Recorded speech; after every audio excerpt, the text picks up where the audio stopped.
Hi guys, welcome to our second week of Advanced Composition. I hope you are feeling good about our course so far and you're ready to move forward. I wanted to kind of give you a heads up on what we're doing this week. Fortunately, you do not have any formal writing assignments, yay!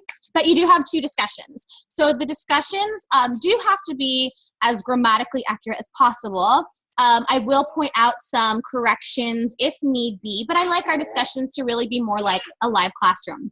You share your stories, I share my stories, and we talk about them. So in discussion 2.1, this is initial post due by Wednesday, but remember, you have till Sunday to continue the discussion.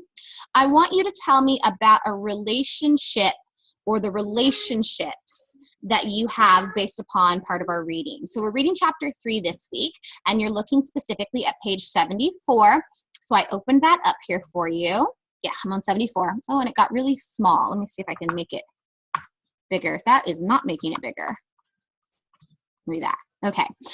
So you can visit a public place and think about how the people are interacting with each other. You can think about your own relationships, your spouse, your children, your parents, or lots of different people. You could just say family. That would be a little bit broader.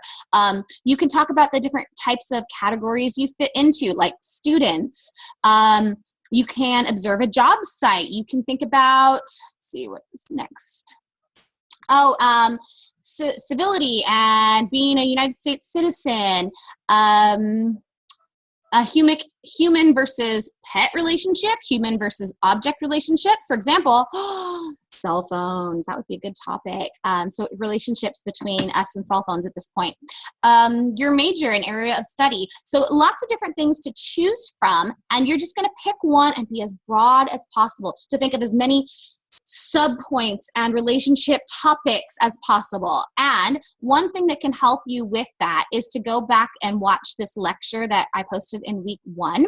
So I have it opened in another form here. So this was under week 1 under our additional or optional readings. And if you scroll to the bottom, you can click on this link. And there it is. Come on. You're going to watch this guy's video because he's really powerful about talking about expanding your mind and thinking up different angles, because if I were to say to you dogs, okay, that might spark a whole lot of different ideas in your mind. And he gives a great example about cars and how to expand your mind on cars. And it's right around 3 minutes in. So if you, well, you should watch the whole thing, but if you go and you scroll to minute 3, he gives us a great example of cars. So an example of a car versus a car is an example of. I'm talking over him. In question 2. Okay, so anyway, go ahead and look at that because he, again, gives you some great advice about how to broaden the idea of relationships without being so limited, because that's really what you want to do when you're doing some advanced critical thinking. Again, you don't want to just say dogs. You need to find an angle to take about dogs and how to really make your paper, your speeches, your projects all very unique, because I could tell every single one of you in this class, write me a paper about dogs. And I should see completely different types of ideas and angles to take about dogs. Somebody could write about how dogs are man's best friend. Somebody could write about how there are certain breeds that are violent.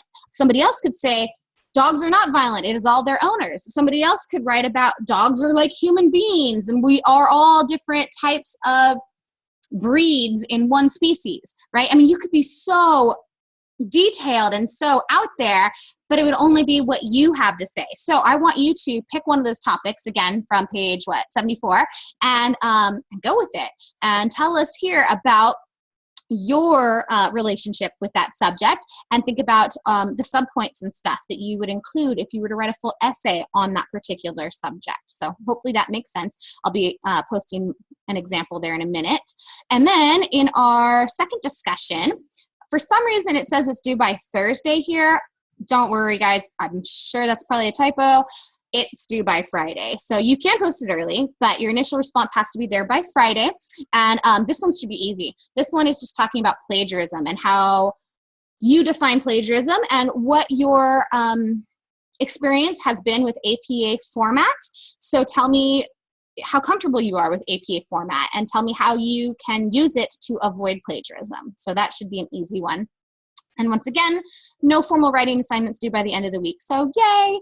I am going to start grading your week 1 work now. So make sure that you take a look at your grade book by the end of the day tomorrow, which is Tuesday, and let me know if you have any questions. All right, thank you.